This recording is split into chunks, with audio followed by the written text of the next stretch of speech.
Ibu tiba-tiba menelponku dan meminta uang 250 juta buat biaya pernikahan mewah adikku, Davin. Menurut ibu, pernikahan Davin harus mewah karena dia adalah seorang perwira militer lulusan Akmil satu-satunya di kampung kami. Aku tak langsung menyetujuinya karena jumlahnya yang cukup besar.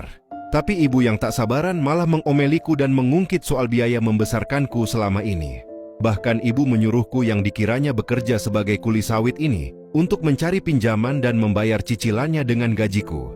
Malas berdebat, aku setujui permintaan ibu dan berjanji akan membawa uangnya saat pulang kampung nanti. Tapi ibu tiba-tiba panik dan mengancamku agar tidak usah pulang. Kata ibu, dia cuma butuh uangku saja, bukan kehadiranku.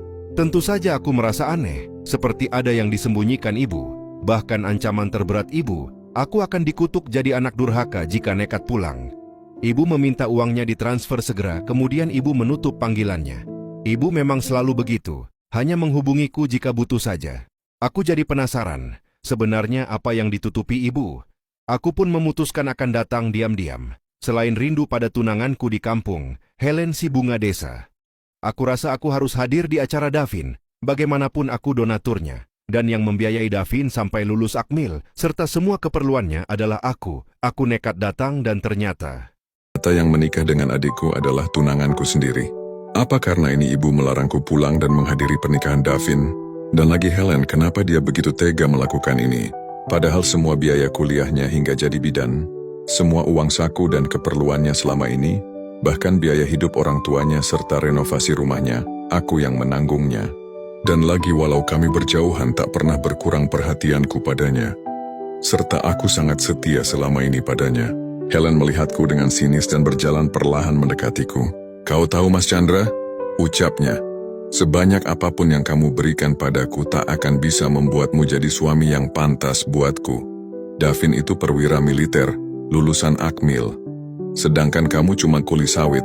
Aku yang bidan ini tentu lebih cocok dengan perwira militer dibanding kamu. Ucap Helen lagi. Aku tertegun. Jadi karena ini dia menikah dengan Davin? Kulihat Davin tersenyum meremehkanku. Aku menghela nafas. Padahal biaya sekolah Akmil Davin juga berasal dariku. Dan bukan hanya itu, biaya pernikahan ini juga semuanya berasal dari uangku. Belum sempat aku bicara. Ibu menarik tanganku menjauhi pelaminan Davin dan membawaku ke tempat sepi. Sudah gila kau. Ucap ibu marah. Kau kan sudah kularang datang. Kenapa nekat datang? Merusak suasana pesta saja kau. Teriak ibu. Soal biaya pernikahan ini. Awas kalau kau sampai membocorkannya. Anggap saja ini biaya ganti rugi aku yang membesarkanmu. Umpat ibu. Sekarang sana pergi. Di sini tempat pesta orang-orang elit. Kuli sepertimu tidak pantas ada di sini, tukas ibu. Aku pun diusir begitu saja. Bahkan ibu tak mengizinkan lagi aku pulang ke rumah mulai detik itu. Aku tertawa sinis dan memilih pergi. Jadi selama ini yang dipandang adalah seragam. Bukan pengorbananku untuk mereka. Walau aku cuma anak angkat ibu, aku selalu berusaha memberikan yang terbaik. Tetapi malah begini akhirnya. Satu yang mereka tak tahu tentangku. Bukan hanya Davin yang perwira militer, tetapi aku juga. Bahkan pangkatku lebih tinggi dari Davin. Bukan sengaja merahasiakan ini, tetapi ibu memang tak pernah peduli apa yang kulakukan di Kalimantan sana. Baginya yang penting adalah kiriman uang dariku yang dianggapnya memang bekerja sebagai kuli sawit. Iya, aku mengurus sawit. Tapi sebagai pemiliknya bukan pekerja, bukan hanya 1 hektar, tapi kebun milikku sudah menyentuh angka 100 hektar. Bagaimana aku bisa jadi tentara dengan banyak kebun sawit? Akan aku ceritakan nanti. Sebelum aku jadi tentara dengan ratusan hektar kebun sawit, bertahun-tahun yang lalu, Bapak meninggal saat aku baru lulus SMA. Seiring dengan kepergian Bapak, harapanku untuk melanjutkan sekolah juga pupus. Tak mungkin ibu mau membiayai sekolahku. Apalagi aku bukan anak kandungnya. Jangankan membiayai sekolah, semua pakaianku adalah baju bekas pakai Davin yang lusuh. Makanan juga kebanyakan makanan sisa yang sudah basi. Dan semuanya makin menjadi setelah Bapak meninggal. Padahal menurut isu yang beredar ibu mengelola hasil kebun mendiang orang tua kandungku. Sebenarnya ibu dan bapak angkatku masih kerabat orang tuaku.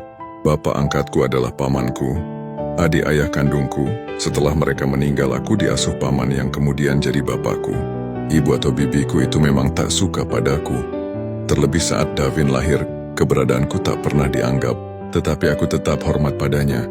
Bagaimanapun ibu tetaplah orang tuaku. Namun ibu mengusirku dari rumah dengan alasan tak punya uang buat memberiku makan. Ibu juga yang menyuruhku mencari kerja dan memintaku mengirim gajiku untuk hidup ibu dan Davin. Aku pun merantau ke Kalimantan, ikut bekerja sebagai kuli sawit di sana, di lahan kebun milik seorang jenderal ternama, Jenderal Shaka. Ada kejadian tak terduga, yaitu saat aku menghentikan para pencuri yang ingin membobol rumah walet milik Jenderal Shaka. Jenderal menyukai kemampuan bela diriku dan menyuruhku mengikuti tes tentara. Aku pun lulus tes itu. Dan jenderal yang baik hati itu mengajarkanku investasi di perkebunan sawit dan rumah walet.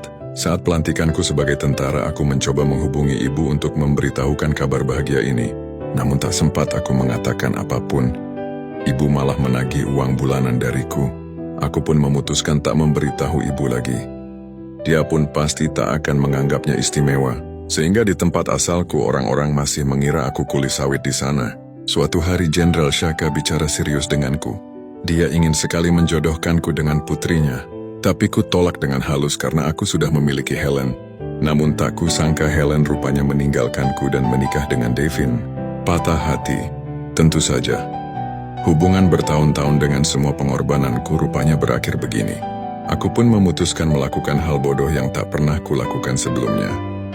Aku melakukan kebodohan yang tak pernah aku lakukan seumur hidupku. Di malam pernikahan Davin dan Helen, tanpa arah dan tujuan setelah diusir ibu, aku memasuki sebuah diskotik. Diskotik. Kata itu bahkan tak pernah masuk dalam daftar tempat yang ingin ku kunjungi seumur hidupku. Tapi malam ini kakiku berjalan tanpa logika. Jantungku terasa kosong, mulutku pahit, dan hatiku rasanya mati rasa. Dulu aku jijik pada tempat seperti ini, tapi hari ini aku justru memasukinya dengan harapan dapat melupakan sedikit rasa sedihku. Cahaya lampu berkedip-kedip, musik menghentak keras, aroma alkohol dan keringat menyengat menusuk hidungku. Aku duduk di bar, gelas pertama mendarat, vodka, lalu satu lagi, tequila, lalu campur. Dunia berputar akibat kepalaku yang terasa pusing, dan semua luka mengalir turun bersama cairan bening di tenggorokanku. Dalam keadaan setengah sadar, aku merasa ada seorang wanita yang menatapku. Apakah Helen? Bukan, dia bukan Helen. Aku pun tak ingat apa-apa lagi. Pagi harinya, aku mengerang. Kepalaku rasanya mau pecah seperti digiling. Lidahku terasa kering dan badanku lengket. Demi Tuhan, aku tak akan melakukan kebodohan seperti ini lagi. Bukannya mendapatkan ketenangan, aku malah merasakan sakit di sana-sini. Lalu aku menyadari satu hal, ini bukan kamarku. Ini di kamar hotel. Dan ada aroma parfum perempuan. Aku menoleh perlahan dengan kaku ke sebelahku. Di sampingku ada seorang gadis muda masih tertidur. Rambut coklat panjangnya mengurai, bahunya nampak terbuka, dan kami berada di bawah satu selimut. Aku langsung duduk terperanjat. Detak jantungku terasa melonjak. Astaga, siapa kamu? Tanyaku panik. Gadis itu menggeliat pelan lalu membuka matanya.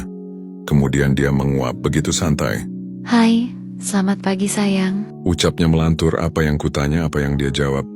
Apa gadis ini masih mabuk? Aku tercekat menyadari keadaan kami berdua sekarang ini. Apa yang terjadi semalam? Tanyaku dengan suara bergetar. Apa-apaan ini? Aku yang selalu menahan diriku selama ini agar tidak berbuat maksiat malah terjerumus karena perbuatan bodohku tadi malam. Dan lagi siapa wanita ini? Kok bisa-bisanya kami satu kamar? Karena sudah begini, kamu harus menikahiku loh mas. Aku tertegun dan bingung. Baru saja aku patah hati dan wanita ini minta dinikahi. Belum ada 24 jam sejak hatiku patah karena pengkhianatan Helen. Dan kini wanita dari antah berantah ini meminta dinikahi. Aku dan kamu tidak melakukan apapun, tolakku tegas. Jujur aku jadi trauma dengan yang namanya wanita. Selembut Helen saja bisa menyakitiku dengan sangat parah. Apalagi wanita yang tampak barbar seperti ini.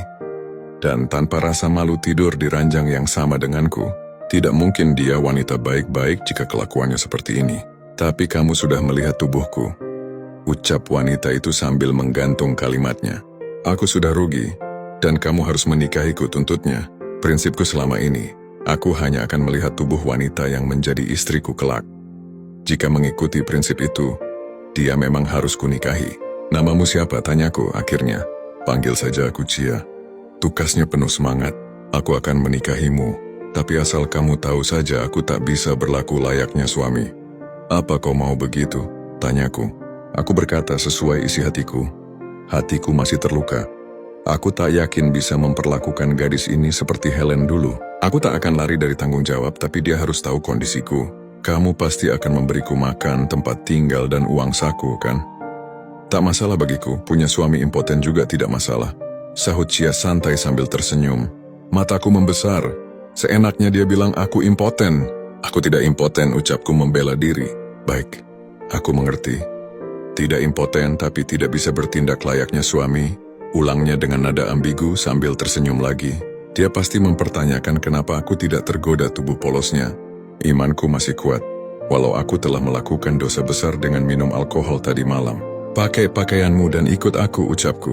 Kemana? Tanya Chia sambil menatapku. Aku akan ke rumah orang tuamu untuk melamarmu hari ini juga, dan mempersiapkan pernikahan kita. Tukasku sambil berdiri. Mata Chia tiba-tiba meredup, dia nampak sedih. Aku yatim piatu. Tidak punya orang tua. Di sini aku tinggal di kos sendirian, tukasnya. Aku perlahan menatapnya. Ada rasa iba memenuhi hatiku. Dia ternyata yatim piatu. Sama sepertiku. Karena itu aku butuh suami yang melindungiku. Memberiku makan dan tempat tinggal. Sekarang aku pengangguran. Hidupku terlalu berat untuk kuceritakan. Ucap Chia lagi, menambah deretan kesedihan. Aku menarik napas berat. Kalau begitu tak masalah kan kamu ikut aku ke Kalimantan sekarang? Kita akan menikah di sana. Atau kamu mau kembali ke kosmu dulu? Tanyaku. Aku langsung ikut kamu saja. Jadi belikan aku beberapa potong pakaian, alat-alat mandi, dan pakaian dalamnya. Ucapnya mengajukan penawaran. Aku langsung menyanggupi. Barang-barang seperti itu tentu tidak akan menguras uangku andaikan dia meminta dari merek ternama sekalipun, tapi sungguh di luar ekspektasiku. Chia justru berbelanja di pinggir jalan, di tempat obral pakaian serba 35.000. Hal yang langka menurutku. Helen saja tak mau menyentuh tempat seperti itu, padahal saat itu Helen bukan orang kaya.